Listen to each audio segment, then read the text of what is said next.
24 सालों में मात्र झारखंड में 3 सीजीएल का एग्जाम होता है। कितना दुर्भाग्य की बात है, आप समझिए। झारखंड की स्थिति और परिस्थिति को आप समझिए। बहुत दुख है भैया, बहुत दुख है। हम खुद जब पढ़ने गए तो इंतजार में रह गए कि आज सीजीएल आएगा, कल सीजीएल आएगा, परसों सीजीएल आएगा, लेकिन सीजीएल आया ही नहीं। सीजीएल का वेट करते करते कई हमारे जैसे कितनी युवा पीढ़ी जो है वो बर्बाद हो गए, कितने युवा पीढ़ी जो है वो एज को क्रॉस कर गए। ये स्थिति कब सुधरेगी? झारखंड की स्थिति परिस्थिति कब समझेगी? आज हम बूढ़ा हो गए, कल हमारे आने वाली पीढ़ी बूढ़ा हो जाएगी, समय पार हो जाएगा सीजीएल का इंतजार करते करते। तो ये सीजीएल का स्थिति। और सीजीएल ऐसे नहीं, अभी जो सीजीएल होने जा रही है, 2014 का जो एग्जाम निकला था, 2015 में जो फॉर्म भराया था, वो रद्द होने का क्या कारण था? तो उसका रद्द होने का कारण एक ही था कि उसका पेपर लीक हो गया था, पेपर लीक हो गया। अब पेपर लीक होने के पीछे को षड्यंत्र और साजिश को समझिए कि यहाँ पर किस तरह से धांधली हो रहा है। देखिए, इस बात पे आज का जो सीजीएल हो रहा है, कल जो सीजीएल होने वाली है, उसमें कितनी इस बातों में सच्चाई ये हम पूरी तरह से प्रमाणित नहीं करते हैं, लेकिन सुनने में आ रहा है कि सीटें बहुत धड़ल्ले से बिक रही हैं, सेटिंग बहुत धड़ल्ले से हो रहा है। अब इसका कारण को समझिए कि ये चीजें क्यों हो रही है, सेटिंग किस तरह से हो रहा है, कहां से हमें मारा जा रहा है और किस अंदरूनी से किस तरह से हमें मारा जा रहा है, इस बात को समझिए। हमारी जो एग्जाम जो है सरकार कंडक्ट नहीं करवाती है, सरकार किसी एजेंसी को सौंपती है एग्जाम कंडक्ट करवाने के लिए। और जो झारखंड की जो एजेंसियां हैं एग्जाम लेने वाला, वो सारा कंडक्ट जो एग्जाम कर रही है, चाहे जेपीएससी के एग्जाम हो चाहे जेसीसी के एग्जाम हो, वो कंडक्ट, वो टेंडर जो जा रहा है वो बिहार की एजेंसियों को जा रहा है। बिहार के एजेंसी को टेंडर दिया जा रहा है, सेटिंग से वो लोग बिहार वाले ले रहे हैं।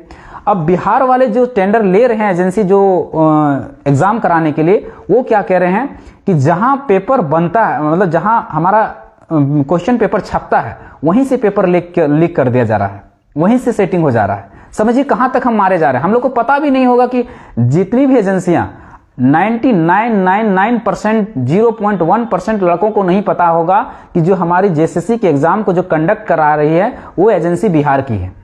और ये अब नहीं, तब 2014 में भी जो 2015 में जो पेपर लीक हुआ, उसका भी कारण यही था कि वो एजेंसी टेंडर मिला था, वो बिहार की एजेंसी थी, उसको टेंडर मिला था और वहां पेपर लीक हुआ।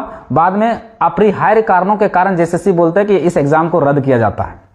अपरिहार्य कारण बता दी, ये नहीं बताई कि सारा पेपर जो है वो लीक हो चुका था, ये नहीं बताई, अपरिहार्य कारण बता दी।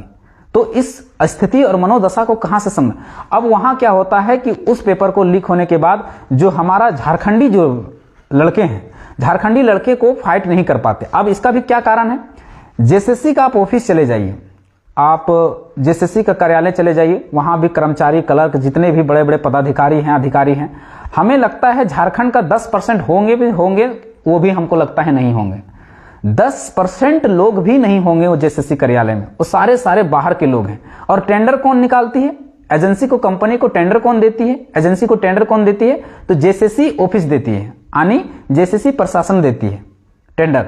तो भैया जब लोग रहेंगे बिहार के, यूपी के लोग रहेंगे सचिव में, मुख्य सचिव में, वहां के आला अधिकारी जब जेसीसी के ऑफिस में, कार्यालय में जब आला अधिकारी बैठे रहेंगे, जब बाहर के लोग, तो टेंडर भी तो बाहरी को देंगे, बिहार की एजेंसी को देंगे, यूपी की एजेंसी को देंगे। और जब यूपी और बिहार की एजेंसी को देंगे तो सेटिंग भी तो जो करवाएंगे, जो पेपर बेचेंगे, जो क्वेश्चन बेचेंगे, जो नौकरियां बेचेंगे, वो तो बिहार के लड़कों को ही बेचेंगे, बिहार के लड़कों को ही जाएगा। क्योंकि आप सेटिंग तो कर पाएंगे नहीं, क्योंकि आपके पास तो 20 लाख, 25 लाख, 30 लाख रुपए तो है नहीं। तो इस स्थिति को समझिए, इस स्थिति और परिस्थिति को समझिए कि यहाँ की युवा पीढ़ी कितना दंश झेल रहा है। एक तो एग्जाम नहीं हो पा रहा है, उसका दंश अलग है, ऊपर से एग्जाम हो भी रहा है तो पेपर बिक जा रहा है, क्वेश्चन बिक जा रहा है, नौकरियां बिक जा रही हैं। तो इस पीड़ा को समझिए, इस दर्द को समझिए। बहुत दिक्कत है। झारखंडी बच्चा कितनों चाह ले, कितनों रगड़ ले, कितनों घिस ले, लेकिन उसको नौकरियां नहीं मिल पा रही हैं। आप किसी भी, देखिए, हम अगर गलत बोल रहे हैं, अगर हम गलत बोल रहे हैं तो आपकी हम बात करते हैं, हम आपको खुद बोल रहे हैं कि आप ऑथेंटिक जांच आप खुद से जाके कीजिए, आप खुद से जाके कीजिए। अभी पीजीटी के टीचर का वैकेंसी हुआ, पीजीटी टीचर का वैकेंसी हुआ, आप उसके आंकड़ों को जाके जांच कीजिए। 100 में 90, 80, 75% सब बाहर के लोग मिलेंगे। अभी लैब असिस्टेंट की नियुक्ति हुई, आप लैब असिस्टेंट के हर एथिम जाके 80 से 85% लोग जो हैं वो झारखंड से बाहर के हैं, बिहार के हैं, यूपी के हैं, बंगाल के हैं। ओ खुद उन लोग जो मीडिया में जो इंटरव्यू दे रहे हैं, आप उनके आंकड़ों तो आप लिस्ट में सरकार ने जारी किया है कि फलाना आदमी है, हमारे पास भी लिस्ट है, उस आंकड़ों को आप मिला के देख लीजिए, वो सारे के सारे लोग बाहर हैं। क्या 371 पोस्ट लैब असिस्टेंट की जो नियुक्ति हुई उसमें 80 से 90% बाहर के लोग कैसे घुस सकते हैं? कैसे घुस सकते हैं अगर सेटिंग नहीं हुआ तो? इस स्थिति को, इस मनोदशा को कैसे समझेगा? कैसे इस स्थिति और परिस्थिति को समझिएगा? आप समझने का प्रयत्न कीजिए कि झारखंड कितना जल रहा है, अंदर से कितना खोखला हो रहा है। ऐसा झारखंड नहीं था, ऐसा झारखंड का सपना हमारे शहीदों ने नहीं देखा था, हमारे आंदोलनकारियों ने नहीं देखा था, झारखंड के लोगों ने ऐसा सपना नहीं देखा था कि सपना झारखंड अलग करेंगे तो हमारे लोगों के लिए खुशहाली आएगी, नौकरियां आएंगी, रोजगार आएंगे, खुशहाली आएगी, भुखमरी मिटेगी। इसके लिए झारखंड नहीं बनाए थे। बहुत दंश है भैया, झारखंड में बहुत दंश झेल रहा है और युवा पीढ़ी को बर्बाद करने का एक ये षड्यंत्र, ये साजिश है कि अगर हम यहाँ की युवा पीढ़ी को डैमेज करते हैं तो सारा चीज अपने ऑटोमेटिकली अपने हाथों में आ जाएगा। आप देख लीजिए ना, आपकी पुलिस प्रशासन क्या आपके हाथों में है? क्या प्रशासन आपके हाथों में है? क्या लीडरशिप जो है, जो पॉलिटिक्स जो है, क्या आपके हाथों में है? जब ये चीजें, न्यायपालिका आपके हाथों में है नहीं, कार्यपालिका आपके हाथों में है ही नहीं, विधायिका आपके हाथों में है नहीं, प्रशासनिक आपके हाथों में है नहीं, पुलिस विभाग आपके हाथों में है नहीं, तो फिर कैसे झारखंड आपका हुआ? सब तो बाहरी लोग ही चला रहे हैं।